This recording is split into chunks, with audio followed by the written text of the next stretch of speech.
पंजाब में रोजगार, शिक्षा और कौशल विकास को लेकर भगवत मान सरकार लगातार बड़े फैसले ले रही है और इसी कड़ी में मुख्यमंत्री भगवत सिंह मान ने 355 युवाओं को नियुक्ति पत्र सौंपकर राज्य के रोजगार अभियान को एक और नई ऊंचाई दे दी।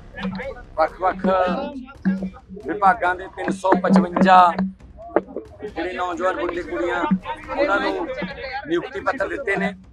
ਇਹਨੂੰ ਮਿਲਾ ਕੇ ਪੰਜਾਬ ਦੇ ਵਿੱਚ ਸਰਕਾਰੀ ਨੌਕਰੀਆਂ ਦਾ ਜਿਹੜਾ ਸਿਲਸਿਲਾ ਹੈ ਉਹ ਵੱਧ ਕੇ 67,037 ਹੋ ਗਿਆ ਤੇ ਵੱਖ-ਵੱਖ ਡਿਪਾਰਟਮੈਂਟਾਂ ਦੇ ਵਿੱਚ 355 ਅੱਜ ਨਿਯੁਕਤੀ ਪੱਤਰ ਹੋਏ ਨੇ।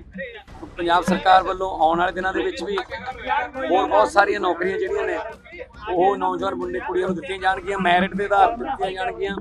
ਔਰ ਬੱਚਿਆਂ ਨੇ ਖੁਦ ਆਪਣੇ ਜਿਹੜੇ ਤਜਰਬੇ ਸਾਂਝੇ ਕਰਦੇ ਹੋਏ ਦੱਸਿਆ ਕਿ ਸਾਡਾ ਕੋਈ ਪੈਸਾ ਨਹੀਂ ਲੱਗਿਆ, ਕੋਈ ਸਾਨੂੰ ਸਿਫਾਰਿਸ਼ ਨਹੀਂ ਲਾਉਣੀ ਪਈ, ਸਾਡੇ ਘਰੇ ਜਿਹੜਾ ਅਪਾਇੰਟਮੈਂਟ ਲੈਟਰ ਦਾ ਜਿਹੜਾ ਸੱਦਾ ਪੱਤਰ ਆਇਆ। ਸੋ मैं सारिਆਂ ਨੂੰ बहुत बहुत मुबारकबाद देना चाहूँगा।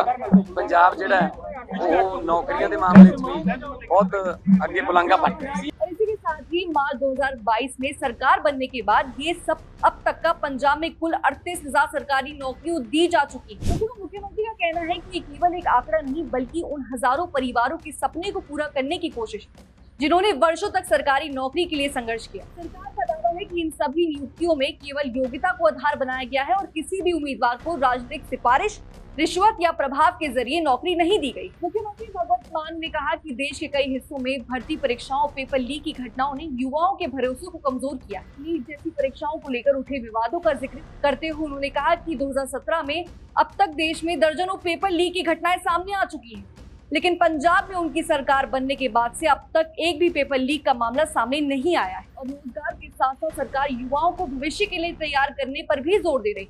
मुख्यमंत्री ने कहा कि केवल नौकरी देना ही पर्याप्त नहीं है बल्कि युवाओं को ऐसा कौशल प्रदान करना भी जरूरी है जो उन्हें बदलती हुई अर्थव्यवस्था और आधुनिक उद्योगों की जरूरतों को अनुरूप सक्षम बना सके।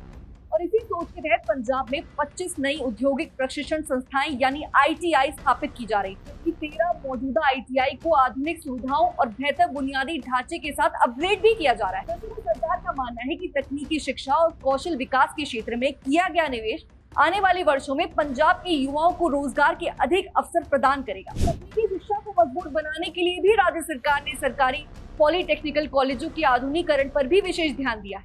इसके लिए करोड़ों रुपए का निवेश भी किया गया ताकि विद्यार्थियों को आधुनिक तकनीकों और उद्योगों की आवश्यकताओं को अनुरूप प्रशिक्षण मिल सके। इसके अलावा राज्य के सभी 90 पॉलिटेक्निकल कॉलेजों में सेमेस्टर इंटर्नशिप कार्यक्रम भी शुरू किया गया।